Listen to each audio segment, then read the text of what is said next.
प्यारे दोस्तों, आज मैं तुम्हें एक ऐसे आदमी की कहानी सुनाता हूँ जिसकी किस्मत में बड़ा आदमी बनना लिखा था, लेकिन उसने अपना दिल कभी बड़ा नहीं होने दिया। उनका नाम है रतन टाटा। इतने बड़े उद्योगपति का नाम तो आपने ज़रूर सुना होगा। वही रतन टाटा जो टाटा के मालिक हैं, जिनका 86 वर्ष की उम्र में बम्बई में निधन हो गया। लेकिन गौर से सुनो दोस्तों, उनकी ज़िंदगी कोई सोने की चम्मच वाली नहीं थी। बचपन से ही उनका संघर्ष शुरू हो गया था। माँ बाप अलग हो गए, फिर उनकी दादी ने उन्हें पाल पोस कर बड़ा किया। सोचो दोस्तों, इतना बड़ा नाम, लेकिन बचपन में वही मुश्किलें जो हम सब ने देखी है, एकदम हमारी तरह बिल्कुल। जब रतन बाबू बड़े हुए तो पढ़ने के लिए विलायत चले गए, लेकिन वहाँ जाकर भी वो मज़े में नहीं रहे। पढ़ाई पूरी कर वहाँ भी रह सकते थे, अमेरिका में भी काम कर सकते थे, बड़ा नाम भी कमा सकते थे। पर जानते हो उन्होंने क्या किया?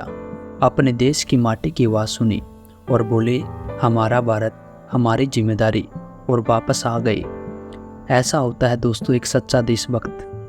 पर ध्यान से सुनो दोस्तों, उनके वापस आने के बाद भी काम इतना आसान नहीं था। टाटा के अंदर जो लोग थे कहने लगे कि ये रतन कुछ खास नहीं कर पाएगा, लेकिन रतन बाबू ने कभी भी उनकी बात नहीं सुनी।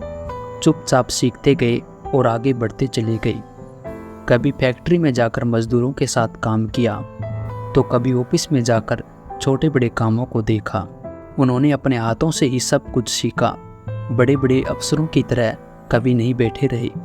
और फिर वो दिन आया दोस्तों, जब JRD टाटा ने उन्हें कहा कि अब कंपनी तुम्हारे हाथों में है। सबको लगा कि अब क्या होगा, लेकिन रतन बाबू ने पहले छोटी छोटी चीज़ों को संभाला और फिर धीरे धीरे बड़ी बड़ी योजनाएं बनाई। पर सबसे बड़ा कमाल तो तब हुआ दोस्तों, जब उन्होंने टाटा नैनो निकाली। इतनी सस्ती गाड़ी कि हम जैसे साधारण लोग भी उसे खरीद सकें। सोचो, दुनिया में कहाँ किसी ने ऐसा सोचा था। क्या आप जानते हो दोस्तों कि रतन बाबू को पैसों का लालच नहीं था। जितना उन्होंने कमाया उससे ज़्यादा समाज के लिए किया। स्कूल खोले, अस्पताल बनाए और कर्मचारियों को घर जैसी सुविधाएं दी। एक बार अमेरिका में वो बड़ी चाय की कंपनी खरीदने गए। वहाँ के लोग उन्हें छोटा समझ रहे थे, पर जब उन्हें सुना कि ये वही रतन टाटा है जिन्होंने टाटा टी और टाटा स्टील खड़ी की है, तो सब चौंक कर रह गए। पर उनकी असली इंसानियत तब दिखी जब एक हमले में ताज होटल का बुरा हाल हुआ। रतन बाबू खुद वहाँ गए और एक एक कर्मचारियों से मिले। उन लोगों के घर वालों के आंसू पूछे। इतना बड़ा आदमी, पर न कोई दिखावा न कोई शोर, सब चुपचाप और दिल से किया।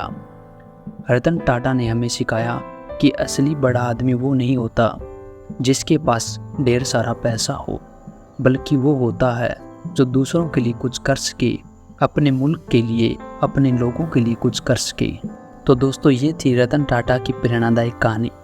मेहनत, सादगी और इंसानियत का एक सबसे बड़ा उदाहरण। और याद रखना दोस्तों, अगर मेहनत सच्चाई से करो तो तुमसे भी कोई एक दिन बड़ा आदमी बन सकता है। लेकिन जीवन में कभी भी दिल छोटा मत करना।